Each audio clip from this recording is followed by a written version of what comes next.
There we go. So she's got a great start with this idea of the figure, which was done in 15 minutes. That's a nice sketch. A wolf, which doesn't have a time on it, but it still is a nice sketch with some pretty good form on it. And then putting it together and the environment, which here's the wolf and here's the background, developing an environment for it. Now this is a really great start, but there's a few things that you could do to make it even better. And the main thing is to add these overlaps of lines that indicate anatomy and bony landmarks in particular. On every joint on the body, especially the human body, but on other animals too, like the wolf here, you can see where the bones come close to the surface. It really is a great way to hang on to detail. And also, as parts of the figure overlap other parts, like here at the waist, here at the breast, here at the elbows, here at the knees. Now I just freehanded this with my Wacom tablet. It's not perfect by any stretch, but just indicating a little bit of overlap, and you've got more of a sense. I think, I could be wrong, tell me if I'm wrong, but I think you've got more of a sense of the depth and the proportions of the figure in a foreshortened view. Here's the original, and then here are a little bit of details added to give it a little more depth. Didn't take much, right? The other thing you want to watch out for is uncomfortable tangents. I don't get to talk about this too much, but in any composition, when you're laying out your composition, when you see something like this here, where the line of the tree is coming directly in tangent to two other lines here, that's going to cause a little confusion. You'll want to move it, some of those lines, a little over to the left or the right, or where it comes down here and almost blends into the side of the wolf. You want to try to avoid that kind of stuff because it can confuse and flatten out the space. You'd be surprised the tiniest minor details that will make a difference. Here we've got a bit of tension right here where the root is just touching the leg. I would try to make it more obvious that the root is going behind the leg. Little things like that. So the details, the devil's in the details, as they say. The other thing, if you notice, compared to the PDF, which is here, how yellow the PDF is and how white the one that I did is. Couple little tricks that you can use when you scan. If you're photographing your work, chances are it's going to come out with a bit of color, a bit of yellowness. So what you want to do is find the Finder window and pull that. I'm going to drag this thing into Photoshop. It doesn't open up nicely in Photoshop. You have to be kind of careful with it. But before you get to Photoshop, before you get to the PDF, you should take your images into Photoshop and do a few things. If you're not familiar with it, there's a little button at the bottom of your layers palette that's an adjustment layer. And click on the adjustment layer, and there's several tools you can use that will help enhance and improve the quality of the image that you're submitting. The first one you want to try, especially when it's colored like this, is going to be the hue saturation. This is what I use. If you put a hue saturation level on it, and you can do it directly to the file if you want to, or you can do it as an overlay. If you do it as an overlay, you can remove it if you don't like it or if it screws things up. But by opening up the properties, take the saturation and just drag it all the way out. And now we're taking out all the color, so it's black and white. The other option that you can do is, if you don't want to do it that way, you can add black and white, and that'll do it too. You have a lot more tools or a lot more settings, but just a simple black and white setting will do the same basic thing. Then the next thing you want to do is brightness contrast. Actually, let me go back to the hue and saturation, because another thing you can do with that is bring up the lightness a little bit, brighten it up a little bit, but not too much, or you'll lose the line work. That can be a little dangerous. On top of that, we'll do brightness contrast and bring up the contrast a little bit, maybe a little bit of the brightness. That's helping a little bit. Another tool, one more layer thing that you can use, which is useful, is levels. You notice when you bring up the levels, you get something that's called a histogram.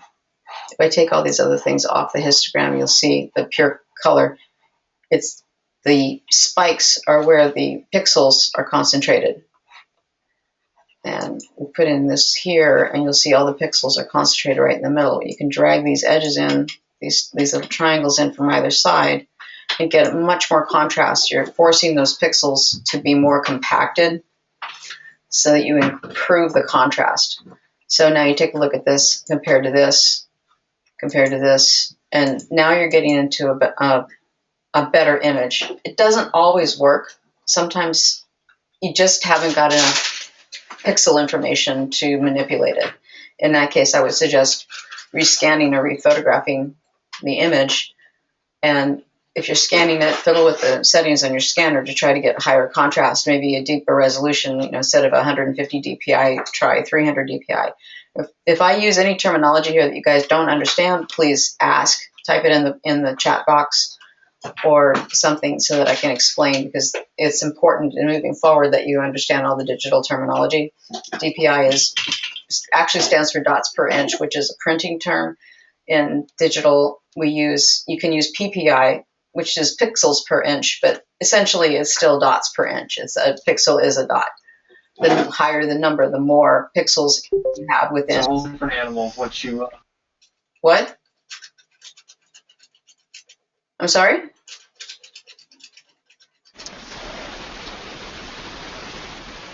Okay. I don't think he meant to say that to us. Okay. All right. Yeah. Okay. So now I lost my train of thought. But at any rate, I added in some details, and I think that you can see that this can make a big difference in how the image starts to develop. Okay. So the other thing that I would like to share with y'all is simple things. Getting a lot of background noise. I think that's okay. We have another submission where, and I'm really not super keen on this idea of doing a fantasy creature for this project, but it is a human, and it does bring the frog up to a size where you can really study the anatomy of the frog as well as the human. This was the original submission, and the figure is a little, it's a little rough. I mean, it's got a lot of detail in it, but really what we're trying to do is develop the figure in a more realistic fashion. Now, she used for her reference, and she's not here right now, so I don't mean to talk about you, Kathleen. Hopefully you'll see the video. But I know for sure that I mentioned this when in a previous assignment, that when you do the, hang on a second, let me think. I gotta find it. Scruggs. Original. Yeah, okay. It's important when you first do the original that you're using good reference. You can do a sketch and then go and find the reference. So she likes this reference here of the fairy figures, but there's somebody else's drawings. And that's fine for inspiration. And it's even fine to use somebody else's drawings as a practice, as a way. I think I explained this to a couple of the people recently. Copying another artist's work will help you learn how they do their technique. But it doesn't necessarily teach you the right way to draw the figure, because Emulating. They're humans, they can make mistakes. So you want to also incorporate drawing from observation, drawing from real human beings. Yeah, exactly. Kristen and I talked about that last night. It's like playing music. You want to learn how to play the piano. You're going to practice by playing music written by somebody else and listening to music played by somebody else, so that you can learn their technique and their style and their approach, and how they develop their technique. And then you can take that and build your own from that. When you first learn to write, you copy the alphabet, right? You don't make it up. Because you wouldn't communicate with anyone if you just made it up without referring to something that everybody understands. So it's important to have actual human or realistic reference. So what I did was I went into my own personal files and I found several pictures that I just happened to have in my repertoire here that could be adopted for this fairy image that she's got here. You could use this, adapt, even if you're just adapting part of it. Look, the figure is almost exactly in the position of the lower body, anyway, of the sketch there. So flipping this and using this as a, let me see if I can flip it. Image, rotation, flip, horizontal. There we go. If I flip this one, come on, flip, you silly thing. Didn't I just do that? Oh, I'm not in, no, that's right. That's Photoshop. That's not what I meant to do. Duh. Sorry. Not paying attention. I gotta do it Acrobat.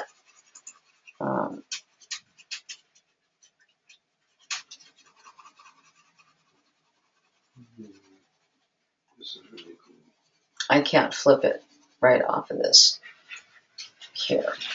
So I would have to take this out of Photoshop and put it in a JPEG and then flip it. But if I flipped it, it would be pretty much exactly the same bottom. I can actually flip her back and you can see that it matches up pretty good. So you could use this part for the bottom reference for the fairy, and maybe this for the top part of the reference. Maybe change it a little bit and make her head tilted back like this one is, or just use it as inspiration. Here's another one where her head is tilted.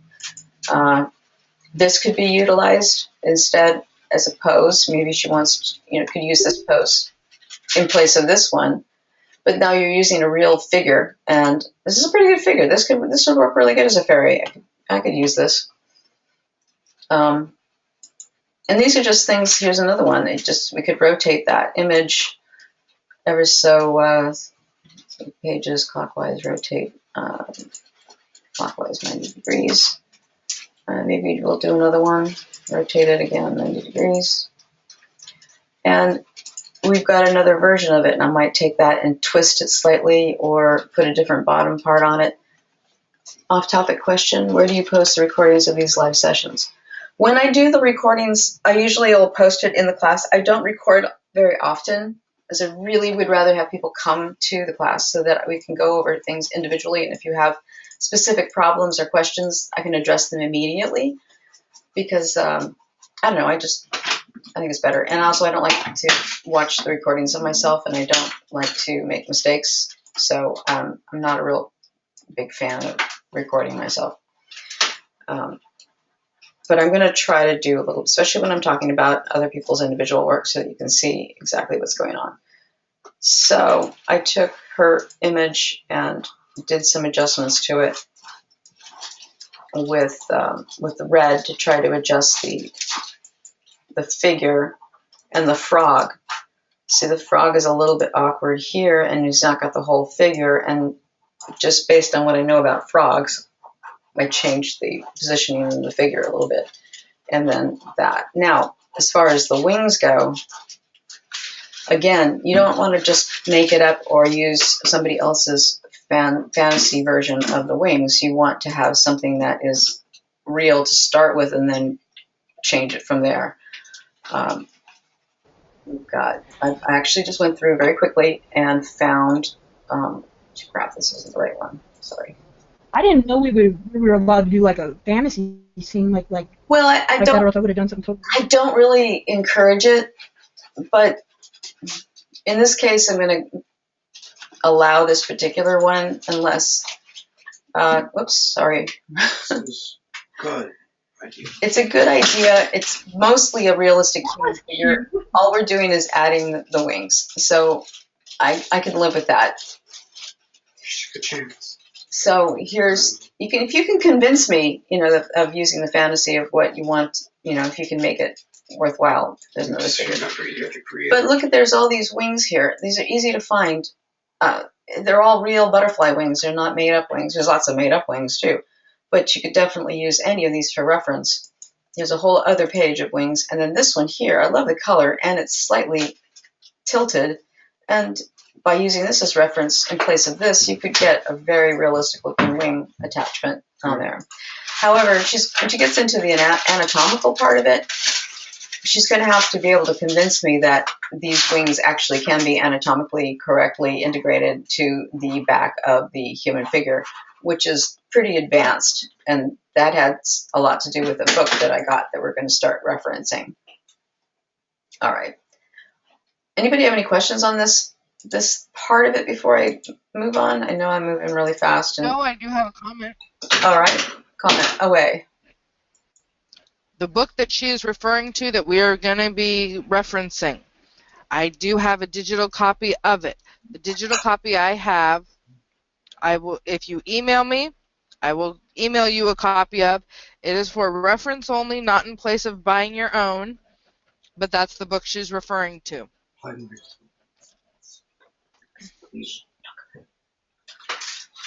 Can I show them what I've been doing while they were doing that?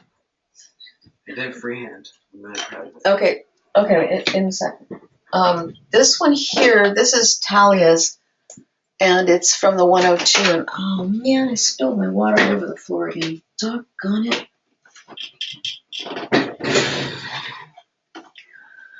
The Beatles say it's all right. Good idea.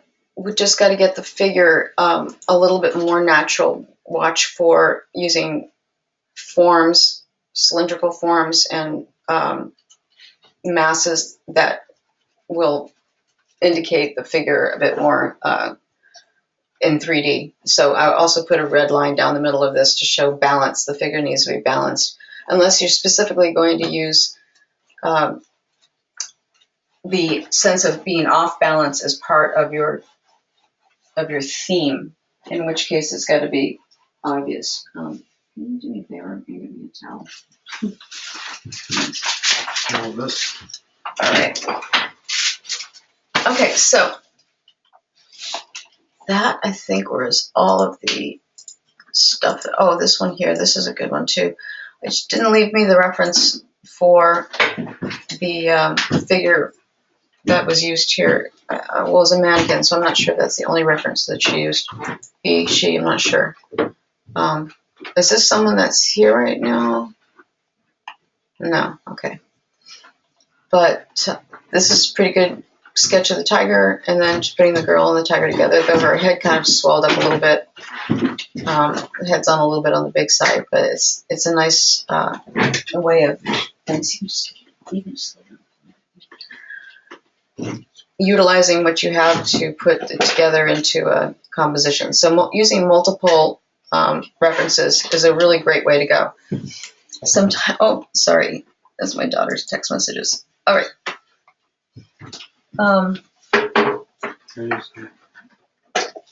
It's interesting. They're freehand. Okay. Anyway, I'm going to go ahead and switch over to drawing now and turn off the recording.